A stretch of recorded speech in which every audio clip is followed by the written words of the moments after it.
โรงเชียงบ่យើងគឺមាន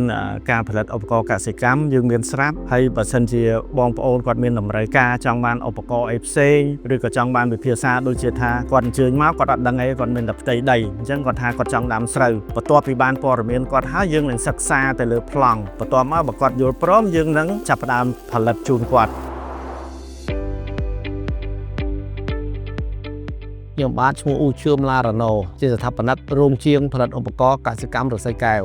យើងទៅចការលេខចការគេរីរុំហើយយើងទៅឃើញចការក៏គឺយើងមានអារម្មណ៍គឺយើងឆ្លាញ់តក់តើហ្មងប៉ុន្តែយើងជំនាញរបស់យើងចេះកម្លាំងចេះសារតែមានមិត្តភ័ក្តិម្នាក់គាត់រៀនខាងហ្នឹងគាត់ក៏មកចាប់ដៃជាមួយយើងមិត្តភ័ក្តិដែលសហការជាមួយហ្នឹងគាត់ឈ្មោះប៉ែននៅហើយគាត់ជាអ្នកបច្ចេកទេសទាំងគូប្លង់ទាំងគិត design ទាំងអស់បាទខ្ញុំបាទឈ្មោះប៉ែននៅជាអ្នកគ្រប់គ្រងចែកទេសក្នុងការផលិតឧបករណ៍កសិកម្មនៅក្នុងរោងជាងផលិតឧបករណ៍កសិកម្មរស្មីកែវក្នុងរោងជាងផលិតឧបករណ៍កសិកម្មរស្មីកែវយើងនេះគឺយើងបានផលិតនៅឧបករណ៍ទាំង5ដំណាក់កាលហ្នឹងទី1គឺឧបករណ៍រៀបចំដីទី2គឺឧបករណ៍ដាំទី3ឧបករណ៍ថែទាំទី4គឺឧបករណ៍ប្រមូលផលហើយទី5ឧបករណ៍ឬក៏មធ្យោបាយដឹកជញ្ជូនក្រោយពីគាត់រៀបរាប់ពីតម្រូវការហើយយើងក៏ពិភាក្សាជាមួយគាត់គួរធ្វើចេះឬក៏ធ្វើរបៀបម៉េចឲ្យវាមានលក្ខណៈងាយស្រួលទៅក្រោយពីយើងបញ្យល់គាត់យល់ហើយគាត់ឯកភាពយើងក៏ធ្វើការចាប់ផ្ដើមសិក្សាស្រាវជ្រាវសិក្សាអស់ហើយបានយើងគូ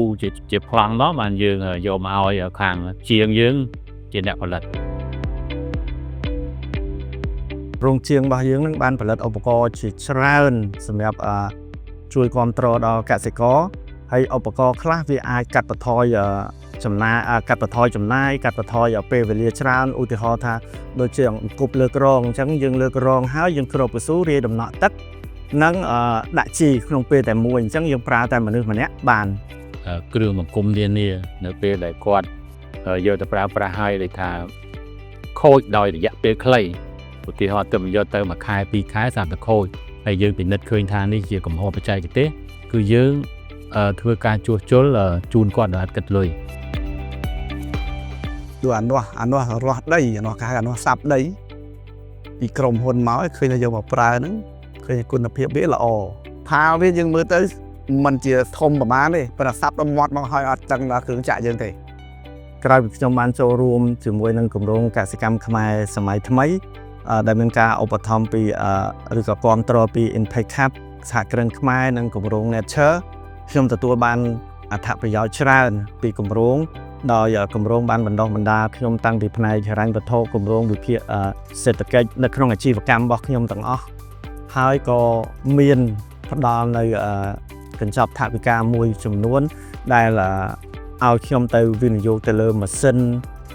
ដែល support នឹងការងារខ្ញុំបានទៅថ្ងៃអនាគតយើងចង់ប្រែក្លាយរោងជាងយើងឲ្យទៅជារោងចក្រដើម្បីផលិតបានឧបករណ៍ច្រើនដើម្បីគ្រប់គ្រងទៅដល់ប្រជាកសិករដែលគាត់មានតម្រូវការតាំងពីតូចតាំងពីធំអីឲ្យទៅដល់គាត់ដើម្បីជួយបង្កើនជីវភាពក៏ដូចជាការកាត់បន្ថយចំណាយបង្កើនចំណូលបង្កើនទិន្នផលសម្រាប់គាត់ឲ្យមានជីវភាពល្អប្រសើរហើយចំពោះរោងជាងរបស់យើងក៏ចង់បានដៃគូសហការក៏ដូចជាការដៃគូដែលគ្រប់គ្រងដែលមានចក្ខុវិស័យដូចគ្នាជួយគ្រប់គ្រងទៅដល់ប្រជាកសិករដែលគាត់មានបំណងចង់ដាំដុះចង់បង្កើនផលិតផលរបស់គាត់ទៅថ្ងៃអនាគត